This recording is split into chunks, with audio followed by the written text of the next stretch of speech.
Hello বন্ধুরা, সবাই কেমন আছো? আশা করি সবাই খুব ভালো আছো। আমিও খুব ভালো আছি তোমাদের আশীর্বাদে। তো আজকে আমার হাতে দেখতে পাচ্ছ বড় একটা জাপানি পুঁটি। আর এই জাপানি পুঁটিটা আমি ছোটবেলা থেকেই খুবই ভালো খাই। এটা কোনো কেনা জাপানি পুঁটি না, এটা হলো আমাদের ঘেরিতে চাষ হয় জাপানি পুঁটি। তো ইচ্ছা হচ্ছিল অনেক দিন ধরে জাপানি পুঁটি খাওয়ার, তাই বাবাকে বলেছিলাম তুমি জাপানি পুঁটি নিয়ে আসো আমাদের বাড়িতে। তাই সকাল সকাল জাপানি পুঁটি নিয়ে চলে এসেছে। শুধু জাপানি পুঁটি না, আরও অনেক মাছই নিয়ে এসেছে। তো আজকে এটা আমরা রান্না করব দুপুরবেলায়, সেটাই কাটা তোমাদেরকে দেখাচ্ছি। তো কোনো রকমভাবে আমি কাটাটা কেটে নিয়েছি, এবার আঁশগুলো ছাড়িয়ে নেব।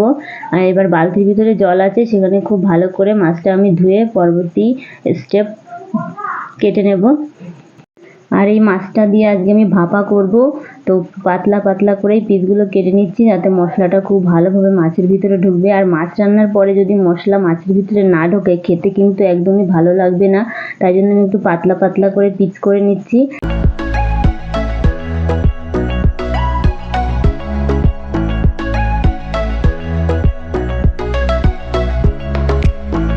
বন্ধুরা, মাছ কাটতে কিন্তু ভালো লাগছে, আর ভেতরে মনে হচ্ছে ডিম হবে, তেল হবে না। তো ডিমটা ভাজা খেতেও কিন্তু দারুণ লাগবে, ভাজা হোক বা বড়া। এই দেখো বন্ধুরা, মাছের পেটের ভিতরে অনেকটা ডিম হয়েছে বলে পেটিটা একটু পাতলা হয়েছে।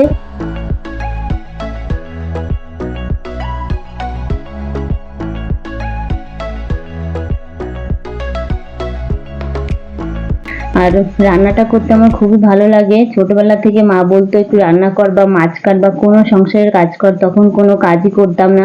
আর এখন নিজের সংসার হয়েছে, নিজের কাজ নিজের করতে খুবই ভালো লাগে। বন্ধুরা, মাছ কাটা হয়ে গেছে, আমি এখন ঝুড়িতে তুলে নিয়ে কল থেকে খুব ভালো করে ধুয়ে নেব।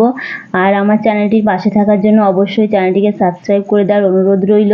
আর দীর্ঘদিন যাবত দেখছি আমাদের চ্যানেলে ভিউজ বা সাবস্ক্রাইব কোনোটাই হচ্ছে না। তো তোমাদের কাছে অনুরোধ রইল চ্যানেলটিকে সাবস্ক্রাইব করে দিয়ে এই ছোট্ট বোনটির পাশে থেকো, ভালোবাসা দিও